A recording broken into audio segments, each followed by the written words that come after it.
Welcome back to the channel. It's been a while. It's been a crazy couple of months. I hope you guys are all hanging in there.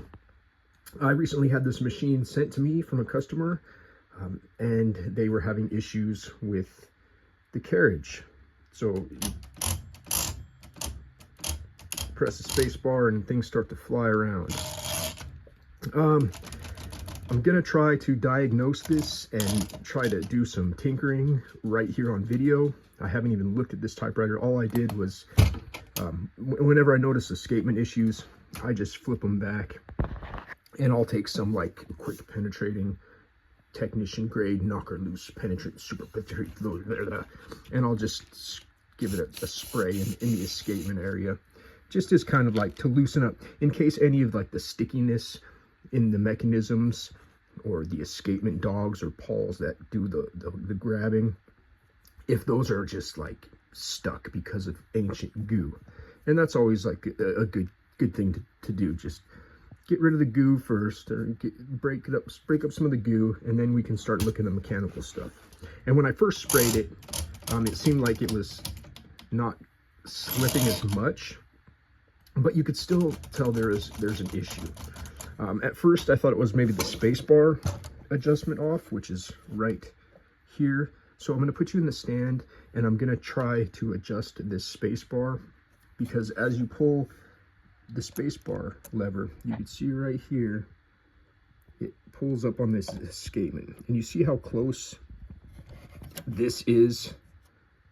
This is the space bar bend that goes up and makes that L shape. And then this is the actual escapement right here. And usually there should be like a little bit of a safety gap there, just so it doesn't seem like this is being pulled on.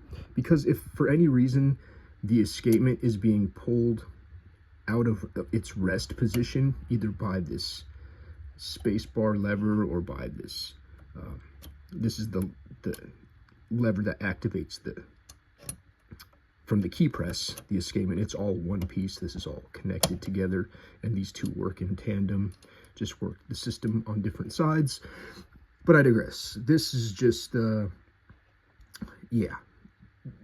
Normally I see a gap there. I'm going to try that. So I'm going to set you in the stand, and we're going to tinker. Hopefully my volume is loud enough and you guys can hear me. I'm on my phone, and my phone is filled with paint and clear coat, so I never know if my voice is being picked up. But the adjustment for the space bar is pretty simple. It's just these two screws right here. Loosen those two screws up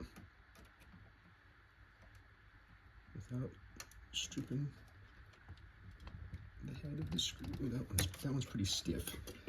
That one's pretty stiff. So normally I use this German electrician's screwdriver because it's insulated and protects, and it's very nice. It's my favorite screwdriver. It has a little speed thing on it. You can get an attachment where it slips in, and so you can get like a fat handle, like a regular handle.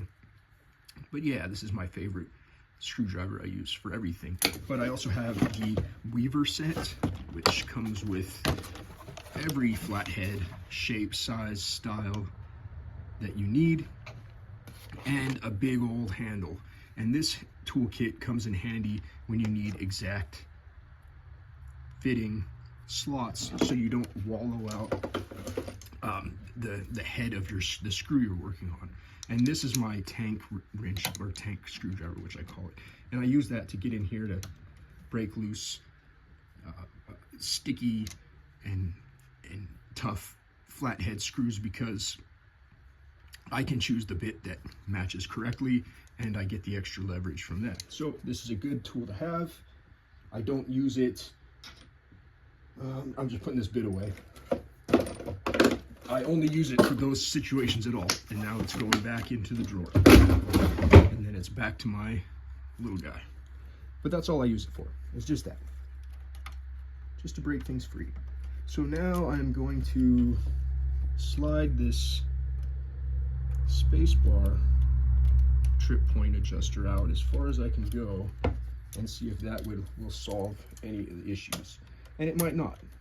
It might just be something else. But it's worth a try. It's the easiest thing to do first. So we'll go ahead and pull that tight again, retighten up all of that stuff, and then we'll flip it over and we will test the space bar and see if it's still giving us problems. And it is. Yep. Okay, so that's not going to be the issue. We will have to look for other reasons, but I just wanted to kind of give you a quick diagnosis on what's doing what. The next step, what I'm going to do, is because it's a carriage issue with the escapement, there is carriage rack adjustments right here and here on either side, 2 screws again, and that allows you to raise and lower this carriage rack, which integrates with the carriage gear, the escapement gear under here, and that's part of the system as well. So probably not going to videotape that. This is just going to be a quick, like, this is what I do when I first get a typewriter type deal. So we did this quick, easy check. That didn't fix it. Now I'm going to go to the carriage rail, the escapement rack, the tooth rack, adjust that, see if that gives it a better feel. If that doesn't give it a good feel, I'll pull the carriage completely off, and then we'll start digging into the escapement a little bit more to see if there is an issue with the actual escapement. And I do have videos on removing carriage from Olympia SM machines, and it's the same for SM1, 2, 3, 4, 5, 6, 7, and up. Those are all the same procedure, same machine, just different versions. But you can see that even when I press the carriage release button, there is some binding and interference on the carriage rack. It shouldn't sound like that. Something is out of alignment with the carriage rack and the escapement gear, and I need to either adjust the carriage rack to get that smooth and silent, or if that's not the carriage rack itself, I need to inspect underneath that the escapement gear to see if there is any kind of damage or if that is dislocated.